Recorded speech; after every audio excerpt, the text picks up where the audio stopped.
cette fois donc sur cette proposition qui, une nouvelle fois, est en chapiteau, en circulaire, sur, comme son nom l'indique, un rapport à l'espace et aux forces qui nous baignent.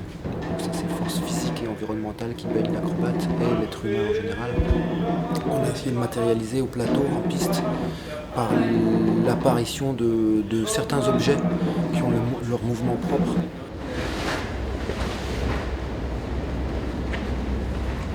Pour moi, oui, ça y est, hein, c'est la scène d'exposition, c'est l'apparition, c'est le regard, c'est la décision initiale de je fais là, c'est lui qui est là, je vais le mettre là. En fait, c'est risqué.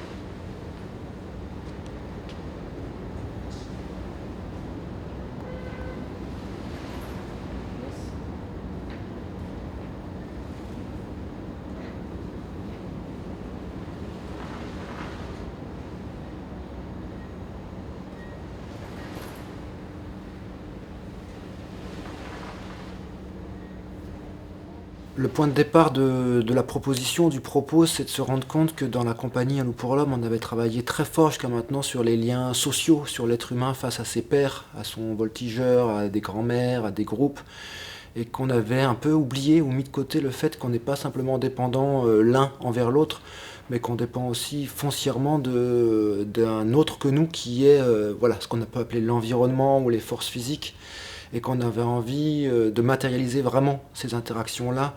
Ça traverse notre travail depuis toujours. Nous, on travaille sur les portées acrobatiques dans une tentative de renouvellement de ce langage acrobatique dans lequel, c'est un peu une évidence, mais on travaille beaucoup avec ces forces de traction, de pression. On est lié à la gravité, on est lié à la force centrifuge, mais ça a toujours été un peu sous-jacent.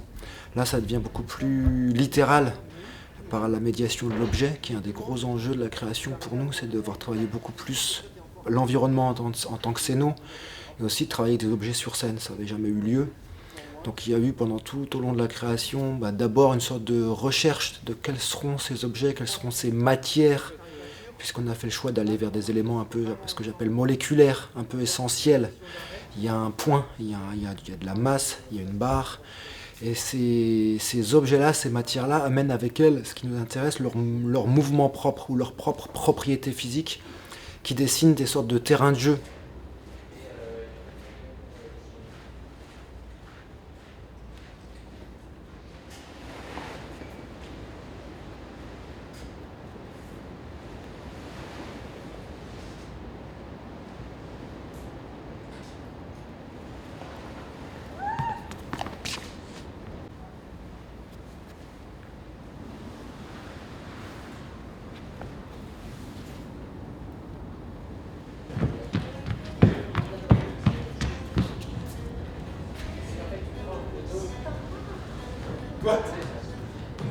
En tout cas, la piste centrale est traversée par leurs mouvements à eux, qui sont les leurs, qui ne sont pas des adversaires, puisqu'ils n'ont pas en soi l'intention de nous nuire, sauf qu'ils sont là aussi et qu'il faut bien faire avec.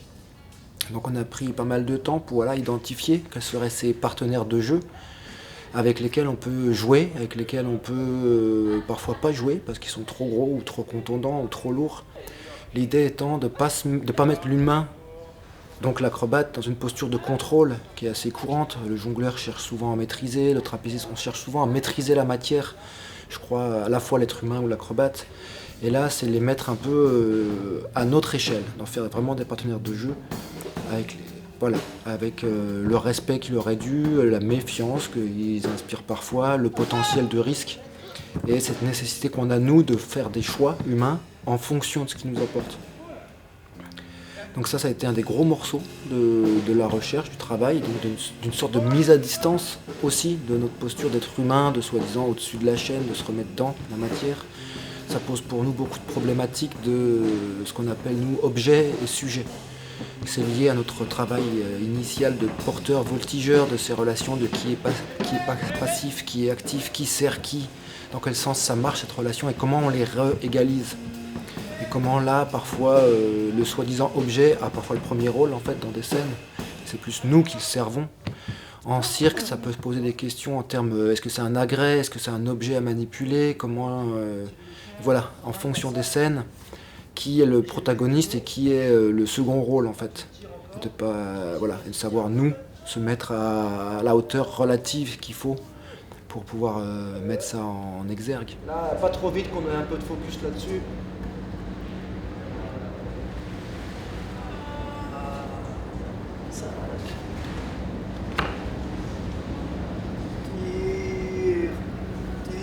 Le but étant pas de pas lutter contre ses forces, mais de faire avec. Parce que je pense qu'on n'a plus le choix. C'est sans doute une donne contemporaine très forte aujourd'hui. C'est au retour, cette conscience des forces à l'œuvre dans l'environnement, dans malheureusement le changement climatique, où on se rend bien compte qu'on ne peut pas juste considérer qu'on maîtrise tout en fait.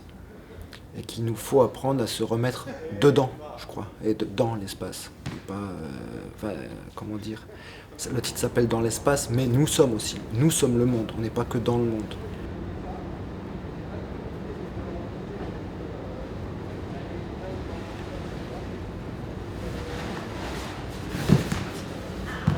Dans les rapports qu'on a avec ces masses, avec ces objets, il y a aussi un truc qui est que l'être humain, l'acrobate, on est foncièrement matériel. Je suis moi aussi un poids, il y a un endroit où le sac de sable ou moi on pèse le même poids, donc potentiellement on a aussi la même fonction. À certains endroits, nous sommes égaux, à d'autres non. La plus grosse différence à mon sens est que nous on a un choix à opérer, on a des décisions à prendre devant l'imminence d'un danger, devant l'imminence d'un contact avec l'objet, à plusieurs, parce que ça travaille quand même sur plusieurs êtres humains ensemble dans un environnement. Ça pose beaucoup la question du choix, de qu'est-ce qu'on fait quand on voit ça arriver dans notre champ.